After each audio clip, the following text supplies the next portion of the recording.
कितनी तकलीफ हो रही है एक मंदिर गिरने से।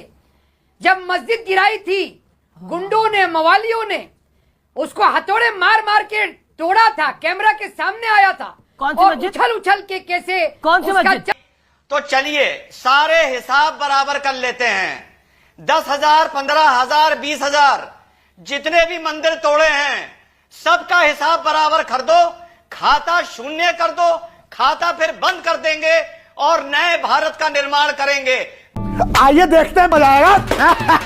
ये सोच ऐसा चाह रही है।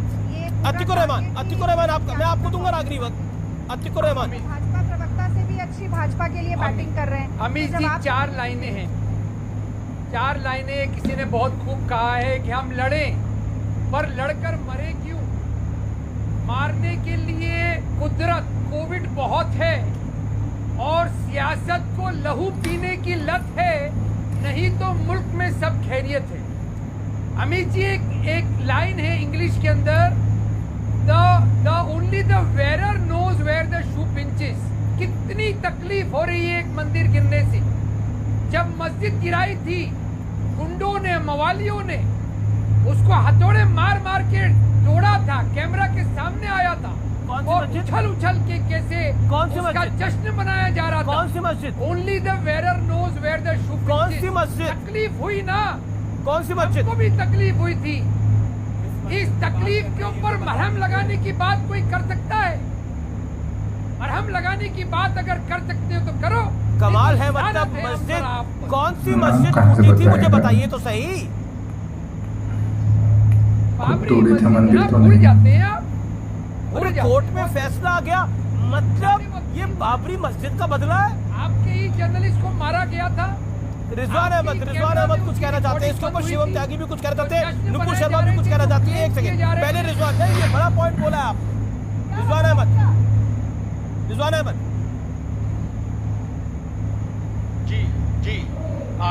जी अमित जी बात मुझे कुछ और बोलनी थी, पर भाई साहब का जवाब दे दूं।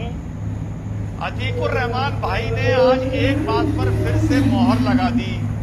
इन्होंने आज बाबरी मस्जिद की तकलीफ एक बार फिर छलकाई और फिर बयान कर दी, और इन्होंने आज अलवर की घटना से उसको जोड़ा।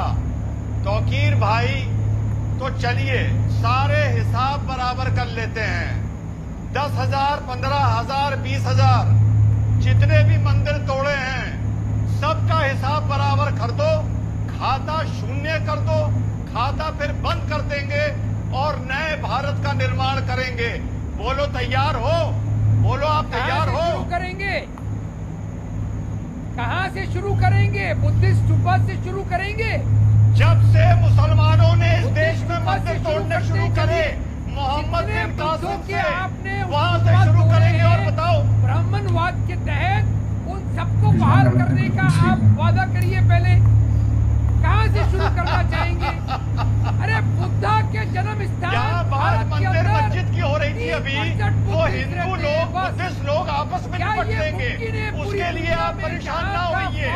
आप बुद्धिस्ट के प्रवक्ता ना बनिए, आप बुद्धिस्ट के प्रवक्ता ना बनिए, आप मुसलमान की बात करिए।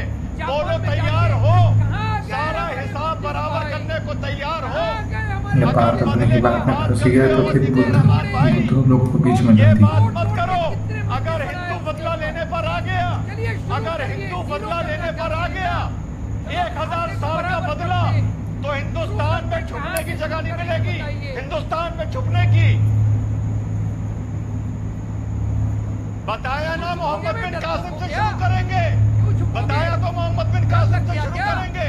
बुद्धिस्ट के प्रवक्ता क्यों बन रहे हो? देखिए ये आपने बोला जब दुख नहीं हुआ था, जब गुंडों ने, मवालियों ने बाबरी मस्जिद को तोड़ा था, ध्वस्त किया था, तब दर्द नहीं हुआ था। अब बहुत दर्द हो रहा है।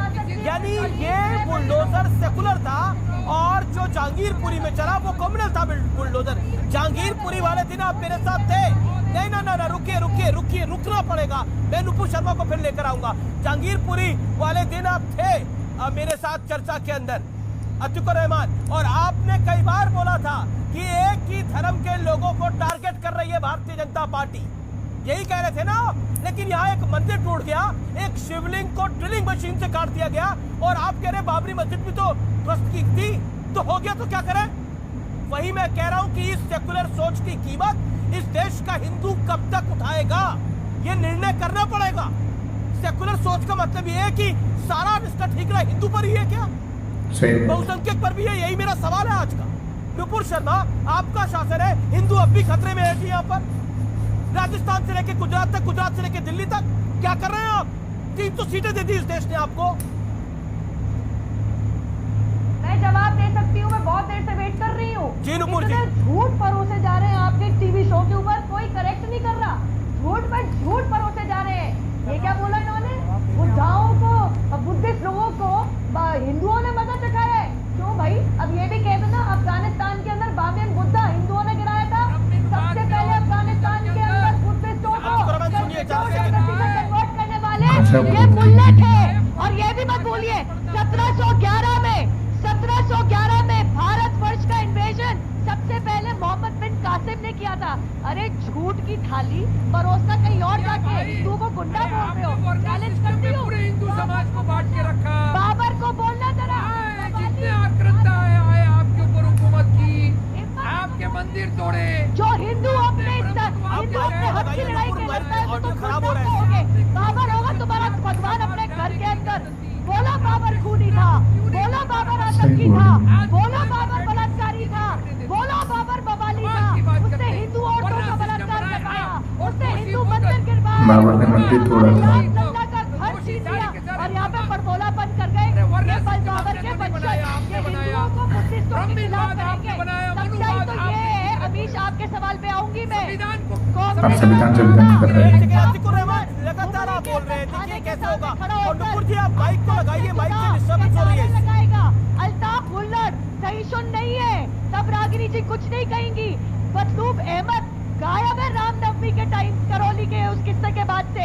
इतनी अगर बेवकूफ सरकार है, निकम्मी नकारा सरकार है राजस्थान की, रागिनी जी इस्तीफा दीजिए। आपसे तो मतलूब अहमद अरेस्ट नहीं हो रहा, आपका अल्ताफ हुल्लड़ जवाब ले लेते हैं रागिनी जी से। जुदा के नारे लगा रहा है। आपके रहते हुए राम दरबार का मंदिर द्वार गिरा दिया जाता है। मेरा निवेदन मानिए चाहिए नुपुर, और मेरा निवेदन है माइक को आप लगाइए, क्योंकि माइक को आप पकड़ती हैं तो ऑडियो और खराब हो जाता है। मेरे साथ रागिनी नायक है जो शिवम त्यागी की भी बात का जवाब देना चाहती हैं और नुपुर की भी बात का जवाब देना चाहती है। लेकिन रागिनी, आपकी पार्टी भी सिलेक्टिव है। आप मौलाना तौकीर रजा, जो आपको समर्थन दे रहा था उत्तर प्रदेश चुनाव में, वो जिस तरह की बात कर रहा है कि भारत में महाभारत होने से कोई नहीं रोक सकता, अगर मुसलमान लड़के सड़क पर आ गए तो क्या कहना चाहती हैं? और अगले दिन मंदिर टूट गया। बिल्कुल स्पष्ट साफ तौर पर कहना चाहती हूँ कि ये हेट स्पीच है। मैं कहना चाहती हूँ कि भड़काऊ भाषण, उकसाने वाला भाषण, एक समुदाय को दूसरे समुदाय से लड़ाने वाला भाषण, दुर्भावना, नफरत, वैमनस्य, हिंसा पैदा करने वाला भाषण हेट स्पीच की कैटेगरी में आना चाहिए।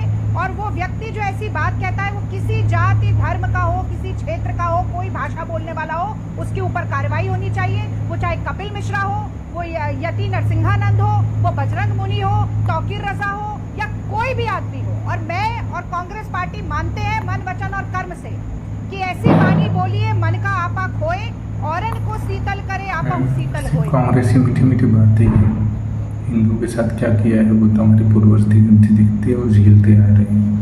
आज बीजेपी की गवर्नमेंट है तो आप खोल लो, बीजेपी गई, हिंदू गया। अब आपका क्या कहना है इस विषय पे? आप कमेंट करके बताइए। मेरा तो यही रहा है कि जब भी चुनाव आए दोस्तों, अगर आप एक हिंदू हैं, जब भी चुनाव आए तो बीजेपी को सपोर्ट करिए, आगे बंद करके बीजेपी को वोट दीजिए।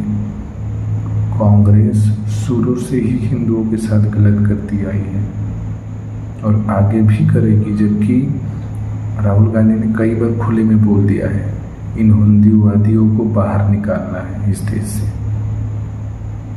अभी भी टाइम है, समझ जाइए। राहुल गांधी ने वक्फ बोर्ड शुरू किया था, वक्फ बोर्ड जो आज जमीन हड़प रही है, ये राहुल गांधी, मतलब ये कांग्रेस की सरकार का दिया हुआ है। चीन को जमीन उसने दिया था, क्या बोलते हैं, जवाहरलाल नेहरू ने दिया था, ये कह के कि इस पे उपजाऊ जमीन नहीं है, बेकार जमीन है, दे दो। तो कांग्रेस ने इस देश का बेड़ा गर्क करके रखा है साले इटली के, और राज कर रहे हैं भारत में। भारतीय लोग, हिंदुओं को मैं इतना ही बोलूँगा, बहुत जल्दी समझ जाओ और बीजेपी को सपोर्ट करो, कांग्रेस को लात मार के बाहर करो देश से। अब आपका क्या कहना है इस वीडियो के विषय में? आप कमेंट करके जरूर बताइएगा। चैनल पर नहीं प्लीज़ सब्सक्राइब कर लें। वीडियो को पूरा देखने के लिए आपका धन्यवाद। मिलते हैं नए वीडियो में। मेरे चैनल को सब्सक्राइब करके वीडियो को लाइक जरूर कर दें और अपने दोस्तों के साथ जरूर शेयर करें अगर आपको वीडियो पसंद आया तो। वीडियो को पूरा देखने के लिए दोस्तों आपका धन्यवाद। जय हिंद, जय भारत।